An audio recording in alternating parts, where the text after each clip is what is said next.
Welcome to our channel. Today we how to subscribe to Spark on EMR cost optimization lessons, detailed guide step by step. Log into your AWS account using your credentials. Once logged in, navigate to the EMR dashboard. Look for the Learn section on the main menu. Select the training option under this section. You will be directed to a list of available training resources.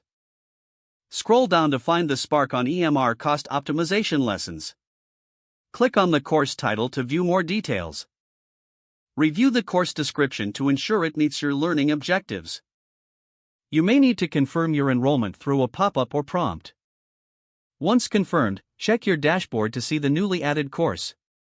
You can access the course materials at any time through your account. Make sure to review the schedule for any live sessions or webinars. Take notes and ask questions during the lessons to maximize your learning experience. After completing the course, consider applying the learned strategies in your projects. Continue to explore additional resources offered under the EMR training section. If the page does not load, refresh the browser or try again in a private or incognito window. Make sure you are using the correct email address, then retype it carefully to avoid small typos. If your password is not accepted, use the reset option and create a new strong password you can remember. Check your spam folder for verification or security emails, then complete any requested confirmation steps.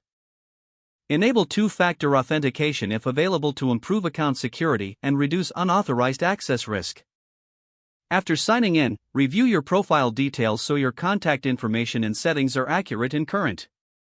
If you see an error message, note it down and try again after restarting your device and internet connection. Log out when you finish, especially on shared devices, to keep your account and payment information secure. If the page does not load, refresh the browser or try again in a private or incognito window. Make sure you are using the correct email address, then retype it carefully to avoid small typos. If your password is not accepted, use the reset option and create a new strong password you can remember.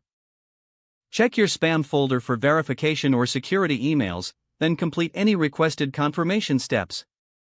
Enable two-factor authentication if available to improve account security and reduce unauthorized access risk.